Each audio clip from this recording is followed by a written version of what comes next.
온라인으로 공개된 저스티스 리그 스나이더 컷에는 원본과 똑같은 장면에서 다른 대사를 하는 부분이 여러 번 등장합니다. 고대 횃불을 밝히는 아마존의 여왕 히폴리타의 대사는 이렇게 바뀌었고요. Listen to me, Diana. Return to me, Diana. 다시 살아난 슈퍼맨이 스몰빌의 집으로 왔을 때 로이스 레인의 대사도 이렇게 바뀌었습니다. You smell good. You smell good. 그런데 이렇게 바뀐 부분 중에서 한 가지 의미심장한 대사가 있습니다. 원작 저스티스 리그의 마지막에서 집을 되찾아준 브루스 웨인은 슈퍼맨에게 이렇게 말을 합니다. I bought the bank. The whole bank. It's like a reflex with me. I don't know. 하지만 바뀐 스나이더 컷에서는 전혀 다른 이야기를 하는데요. I bought the bank. Congratulations, by the way. 뜬금없이 축하한다. 도대체 뭘 축하하는 걸까요? 압류를 풀고 집을 찾아준 건 브루스 웨인 본인이기 때문에 굳이 축하한다는 표현으로 엄한 생색을 내진 않을 것 같고요. 다시 살아 돌아온 걸 이야기하는 거라면 축하한다는 말보다는 다시 봐서 반갑다 혹은 돌아와서 기쁘다 이런 말을 했을 겁니다. 여기서 브루스 웨인이 축하한다는 말을 하기 바로 직전의 장면을 보시면 원작에서는 로이스 레인이 박스를 들고 집으로 들어가고 있습니다. 하지만 이번 스나이더 컷에서는 이 박스가 아기 바구니로 바뀌었습니다. 슈퍼맨이 죽고 나서 잠을 이루지 못하던 로이스 레인이 침대맡에 서랍을 열자 서랍 안에는 임신 진단 키트가 들어있는데요. 이게 그냥 살짝 스쳐 지나가는 것이 아니라 꼭 보라는 듯이 한참 동안 비춰지고 있습니다. 임신 진단 키트와 아기 바구니. 브루스 웨인에 축하한다는 말은 로이스 레인이 슈퍼맨의 아이를 가졌기 때문입니다. 슈퍼맨과 로이스 레인 사이에서 2세가 태어난다는 설정은 오래전 코믹스부터 2006년 개봉한 슈퍼맨 리턴즈에도 등장했던 설정이었습니다. 이렇게만 보면 로이스 레인의 임신이 별로 특별한 의미가 아닐 수도 있는데요. 하지만 이렇게 등장한 로이스 레인의 임신은 앞으로 일어날 엄청난 일의 가장 치명적인 원인이 될 수도 있습니다.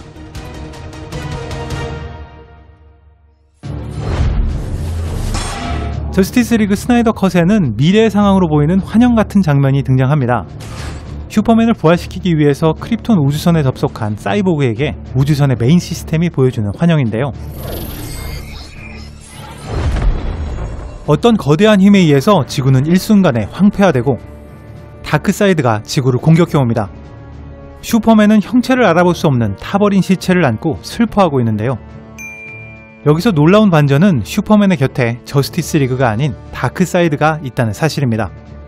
원더우먼은 이미 죽었고 완전히 폐허가 되어버린 저스티스 리그의 본부에서 배트맨의 가면을 들고 있는 슈퍼맨의 모습이 등장하면서 환영은 끝이 나는데요. 이 환영이 사라지고 크립톤 우주선에서 들리는 의미심장한 한마디. 미래가 현재에 뿌리를 내렸다. The future has taken root in the present. 크립톤의 우주선은 처음부터 마더박스를 깨우는 걸 반대했었습니다. The ship's begging me not to wake the box. This action is irreversible. It's afraid. 계속 다시는 돌이킬 수 없다는 말을 반복하다가 사이보그에게 보여준 환영이 바로 방금 전 보신 미래의 모습이었습니다. 즉 크립톤의 우주선이 미래를 예측했을 때 슈퍼맨의 부활은 지구에 닥칠 최악의 위기의 원인이 되고 이제는 이 미래를 다시는 돌이킬 수 없게 되었다는 거죠. 스나이더 컷의 마지막에는 이 환영의 결과가 등장합니다. 황폐해진 지구에서 배트맨이 이끄는 일종의 반군이 누군가의 감시를 피해 작전을 준비 중입니다. 철천지 원수인 배트맨과 조커가 휴전을 제안하는 상황만 봐도 얼마나 심각한 상황인지 충분히 짐작이 되죠. 원더우먼의 모습도 보이지 않고 이미 아쿠아맨도 죽었다고 이야기하는데요. I'll stab this through his heart for what he did, Arthur. 그리고 이들이 줄곧 도망다니고 있던 감시자, 이들이 두려워하던 대상은 다름 아닌 슈퍼맨이었습니다.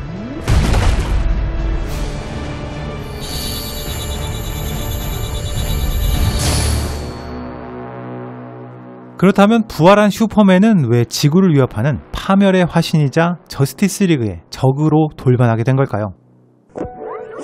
미래의 환영을 다시 한번 살펴보면 슈퍼맨이 변하게 되는 시점은 자신의 품에 타버린 시체를 안고 있는 이 모습부터입니다. 슈퍼맨이 안고 있는 이 타버린 시체, 이 사람이 아마도 로이스 레인으로 추측됩니다. 그것도 홀몸이 아니라 슈퍼맨의 2세를 임신 중이었던 로이스 레인이었던 거죠. 사실 아무리 절망적인 죽음이라 해도 단순히 로이스 레인과 자신의 2세가 죽었다는 이유만으로 슈퍼맨이 악의 편에 서지는 않을 겁니다. 하지만 만약 이 죽음의 원인이 저스티스 리그, 그 중에서도 배트맨에게 있었다면 이야기는 달라지겠죠. 에필로그에 등장한 조커는 배트맨에게 이런 말을 합니다. You need me to help you undo this world you created by letting her die. 이 말은 배트맨이 직접적으로 로이스 레인을 죽이진 않았지만 죽도록 내버려뒀다, 죽게 만들었다는 의미로 볼 수 있기 때문에 어떻게든 로이스 레인이 죽게 된 이유에는 배트맨이 연관되어 있습니다. Poor Lois.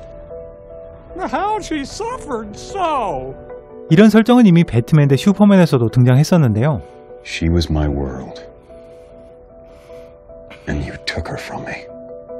아직은 단순한 뇌피셜에 불과하지만 슈퍼맨이 변하게 되는 결정적인 이유는 자신의 아이를 임신한 로이스 레인이 끔찍한 죽음에 이르게 되고 슈퍼맨은 이에 대한 모든 원망을 다크사이드가 아닌 저스티스 리그, 특히 배트맨에게 두고 있기 때문으로 추측해 볼 수 있습니다.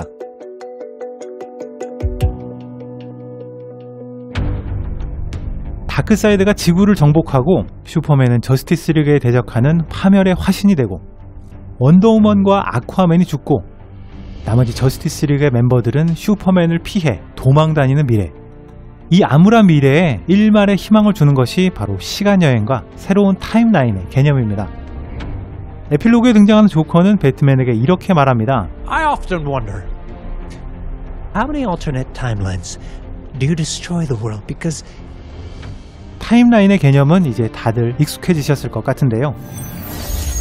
여기서 마블의 설명을 잠깐 빌리자면 과거의 시점에 어떤 변화가 생긴다면 그 변화가 새로운 타임라인을 만들어서 전혀 다른 미래가 만들어진다는 거죠.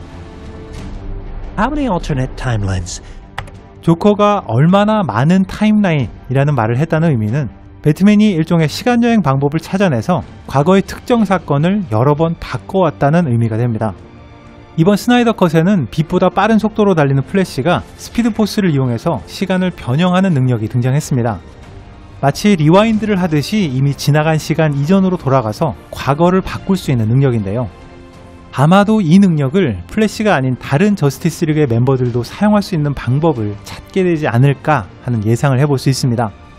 사실 엑스맨, 데이즈 오브 퓨처 패스트를 비롯해서 데드풀, 어벤져스 엔드게임까지 너무 많은 슈퍼히어로 영화들이 시간여행 개념을 거의 만병통치처럼 사용하는 게 아닌가 싶기도 한데요.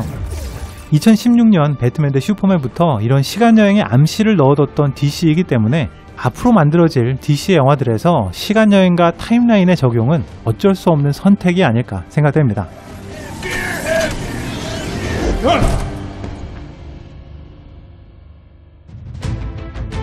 이번에 공개된 스나이더 컷에 등장한 떡밥만으로도 이후 만들어질 DC 영화들의 소재는 충분하다 생각됩니다. 다크사이드가 지구를 침공하는 과정과 이를 대비하는 저스티스 리그의 모습, 다크사이드와 저스티스 리그의 전면전, 그리고 슈퍼맨의 변절, 이후 배트맨을 중심으로 저스티스 리그의 시간여행까지 다룬다면 최소 3편 이상의 영화가 만들어지겠죠. 하지만 현재 DC 상황으로 볼 때 이런 이야기가 실제 영화로 만들어지기는 쉽지 않을 것으로 예상됩니다. 아마도 가장 현실적인 문제는 코로나 상황일 것 같습니다. 천하의 마블도 코로나 사태 이후에 한 편도 제대로 된 극장 개봉을 하지 못했습니다. 이미 제작이 완료된 블랙 위도우도 1년 넘게 개봉이 연기되었고 올해로 예정된 여러 개봉 일정 역시 여전히 확실하지 않은 상황인데요. 한편에 최소 1억 불 이상 투입되는 슈퍼히어로 장르를 정상적인 극장 개봉이 아닌 온라인 개봉으로 감행하기에는 영화사 입장에서 재정적인 손실이 너무 큰 상황입니다. 결국 전 세계적으로 코로나 사태가 진정되고 정상적인 극장 개봉이 재개되지 않는다면 이런 방대한 스케일의 저스티스 리그 후속편은 제작될 가능성이 크지 않아 보입니다. 두 번째 문제는 DC의 무리한 리부트가 초래한 이야기의 연속성 문제입니다. 저스티스 리그의 조커와는 전혀 다른 세계관의 조커가 이미 등장했고 수어사이드 스쿼드도 2편이 아닌 새로운 배우와 캐릭터들을 중심으로 다시 만들어졌습니다. 나이든 배트맨이었던 벤 애플릭을 대신해서 로버트 패틴슨의 젊은 배트맨도 개봉을 기다리고 있는 상황이죠. 이 3편의 영화만으로도 기존의 저스티스 리그의 이야기를 그대로 이어가기는 거의 불가능해 보입니다. 갑자기 젊어진 배트맨이 저스티스 리그에 등장하는 것도 황당하고 반대로 젊은 배트맨이 분명 나왔는데 저스티스 리그에서만 늙은 배트맨이 계속 나올 수도 없는 상황이죠. 아마도 이를 위해서 스나이더 감독이 깔아놓은 포석이 멀티버스의 개념이 아닐까 생각됩니다. DC는 예전부터 멀티버스, 다중우주의 개념을 종종 사용해 왔습니다. 똑같은 캐릭터가 영화와 TV에서 전혀 다른 인물로 등장하는 이유도 같은 캐릭터지만 서로 다른 우주, 즉 멀티버스에 있기 때문이라고 설명해 왔는데요.